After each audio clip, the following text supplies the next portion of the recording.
The Creepshow Art situation has gotten worse since they were outed by the mods of the locale forums. If you don't know who I am, hi, I'm Danny, and I'm very interested in this whole Creepshow Art debacle. If you would like to catch up on current events regarding this controversy, I would suggest looking into the 2 videos posted by Omnias and videos posted by True Sleuths about the whole Creepshow controversy. These videos basically condense all the major events and allegations regarding Creepshow Arts.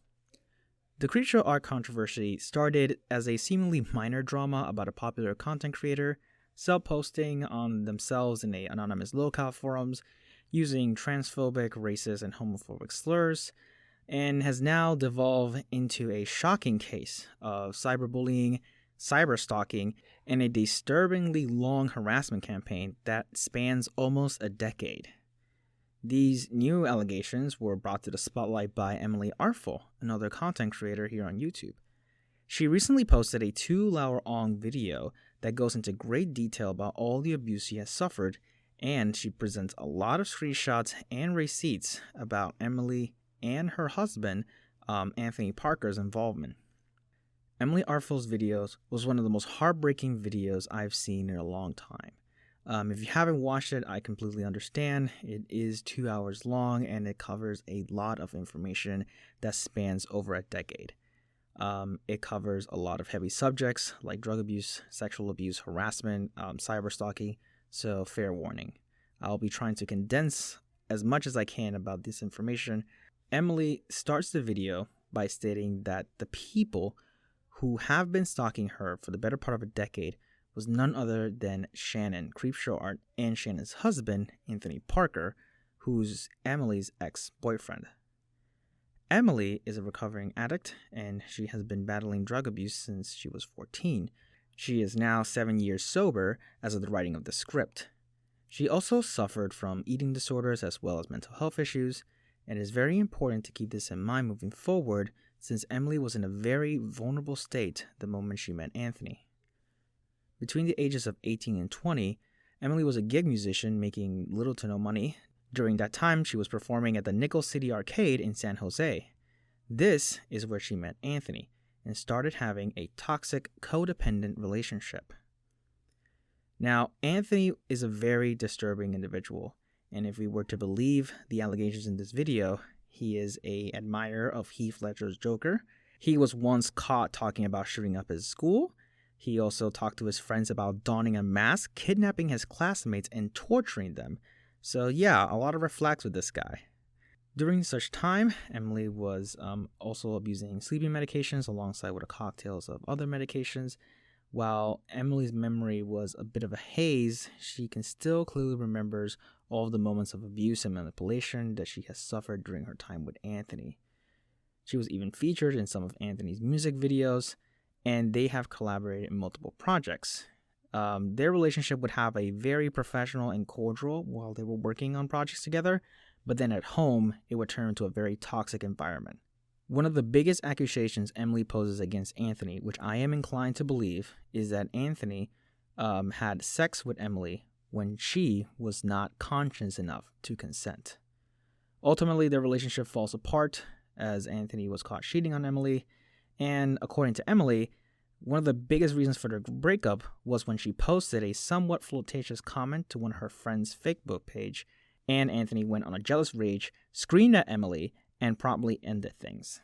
Emily alleges that after her relationship with Anthony, she started receiving sporadic hate comments on several of her social media accounts.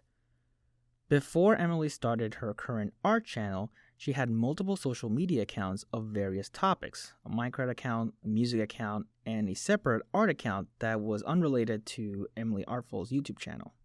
At one point, Emily got locked out of her Facebook account, and she alleges that it was Shannon along with Anthony who were responsible. In Emily's Facebook, there were compromising photographs of her, some of which were taken when she was a minor. The hackers allegedly posted those photos to a PhotoBucket account. She was also hacked out of her email, and at this point, she is still unable to recover her account. This is important to note because there is no solid evidence that Shannon is involved. However, I do speculate that most of this was done by Anthony. and I'm 100% ready to believe that this was Anthony. But as time goes on, there seems to be a lot more evidence that Shannon has been partaking into more of the stalking and cyberbullying, and I feel that Shannon had some knowledge of this. If not, she has some involvement, I feel. Another big allegation was that Anthony, along with Shannon, got Emily fired from her job as a receptionist. They did this by sending compromising videos of Emily to their employer. Emily hasn't produced receipts of this being the main reason she got fired, but she is reaching out to her former employer sometime in the future, and she says that she will find evidence of this being the case. Unfortunately, her being fired caused her to end up being homeless for some time. According to Emily, she said that every time she tried to get a hold of her life, Anthony and Shannon would desperately try to take it away from her and destroy her. During her time being homeless, Emily moved in with someone, possibly a friend, and she managed to get a job at a restaurant. But immediately after she started with her new job, she suspected that Anthony and Shannon were trying to find where she worked again. This time, they were disguising themselves as an old friend of Emily's, and they were asking her about where she worked. But Emily quickly found out that that wasn't her friend, and she promptly blocked them. So Anthony and Shannon used multiple sock puppet accounts to harass Emily. It is not clear how much Shannon was involved, but she probably got roped into harassment campaign by Anthony. At some point, Emily started making a sketchbook storytime videos, after which she started getting comments that Creepshow Art was copying her. These comments were coming from sock puppet accounts. This is probably a speculation, but I believe that these comments are coming from Shannon, seeing that this is very similar to how she acted on locale forums.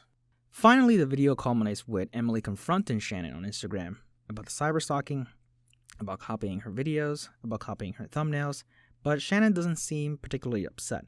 Rather, she comes up as somewhat sympathetic towards Emily, but it is possible that this could all be just a facade so that Emily wouldn't suspect Shannon. Ultimately, all of the evidence presented in Emily's videos make Shannon look really, really bad. While Shannon remains radio silent, I can only imagine that more people will come forward with their own receipts and their own stories, making it almost impossible not to suspect Shannon.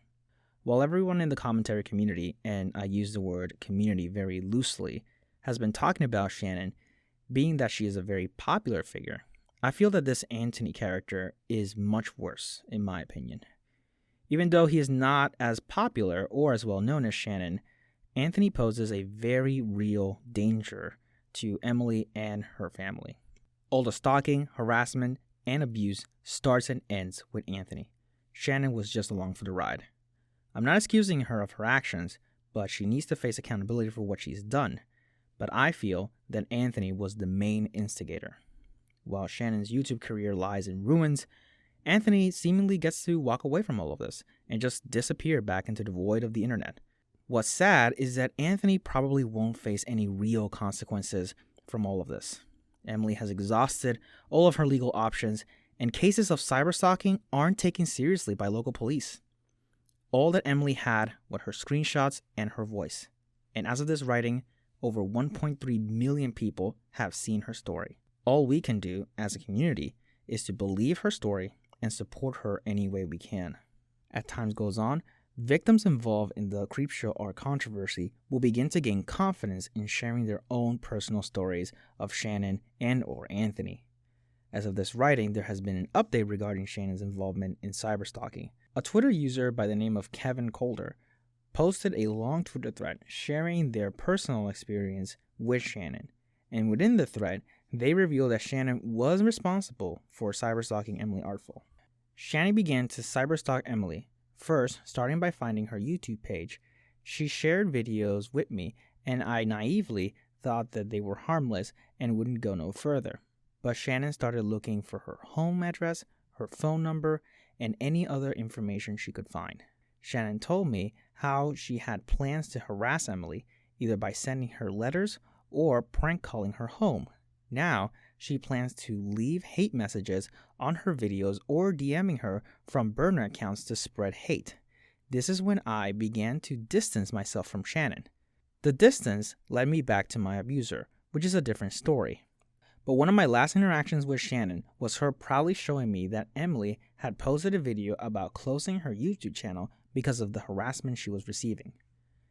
Emily talked about how much it hurt to lose something that was important to her, but she was so anxious and in pain from the targeted harassment that she couldn't continue. It was at that point that I began to cut Shannon off. I felt guilty since that day I didn't do anything sooner, that I didn't go to the police with what I knew, or at least attempted to talk with Shannon to tell her what she was doing wasn't okay. But I was battling my own demons, and none of that seemed like an option. I'm fairly certain that this isn't the end of the Creepshow Art saga, and even as I type this, more and more people are coming forward with their own stories and screenshots about Shannon. My personal thoughts is that this won't be the last time I'll be talking about this. As more people come forward, there's going to be more evidence to talk about, and there's going to be more, basically, revelations. Until then, Shannon will probably remain silent. I don't expect a formal apology. I don't expect any formal response from her, but we'll see. Stuff like this has to have some sort of closure, and people can't run away from stuff like this. It doesn't seem right to me. But ultimately, I feel that Shannon with Anthony both need to face accountability. Personally, from Emily's video, I'm inclined to believe what she's saying. I don't think she has lied with any of the information she presented, and it seems very credible, especially people are corroborating with her story. Like I said before, all we can do is just believe in Emily's stories, as well as people who will come forward and try to support each other as best we can. Unfortunately, I don't see any legal avenues that can be done, and they also require a lot of money. Cases of cyberstalking aren't really taken seriously by the police, and they usually just wait until someone gets killed, and that's obviously we want to avoid stuff like that, but that's currently how I think the situation is go. We can't take this farther into court, but I think the best thing we can do is just hold these people accountable and hope that they don't hurt anyone again. And if you're seeing stuff like this, or if you've heard, or you had your own experience with Shannon, I would recommend you to summon your own courage, use your own voice, your own platform, and, speak about it. Because that right now is the best option that victims had at the moment. It's very disappointing that there's not enough resources that can be done about cases of cyberstalking. I feel like this is the best option we have with the limited resources that are available. I highly doubt that people like Shannon will be watching these types of videos. The only thing that comes to my mind is just, reflecting the things that you've done, and just really just step away from the internet and just give time to yourself and reflect on what you did, and just try to be a better person next time. Stuff like this can be easily avoided, and it's really not necessary to take it to the extreme of stalking someone, harassing someone off the internet. We all have our demons, we all have our problems, but it really is not okay to take it out on someone who is a real person, who has a family, who has their own lives. So yeah, this won't be the last time I will be talking about this. More people are going to come forward, and this is an evolving story. It keeps changing. It keeps getting more and more complicated, and it keeps getting worse, I think.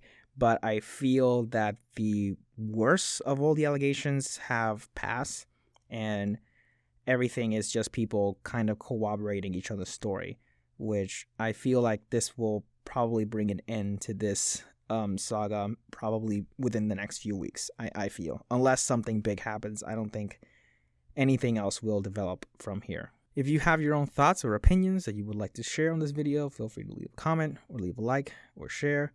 I felt like I wanted to share with you guys, or at least share my thoughts on the situation, because it is something that the entire community is talking about, and I feel like everybody needs to be engaged when talking about subjects of like cyberstalking and cyberbullying, because these are the type of things that are corrosive to communities, especially online communities like ours.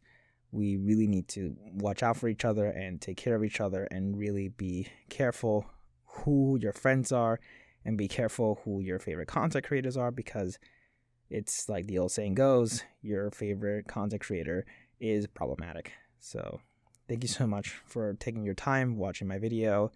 And so yeah, see ya.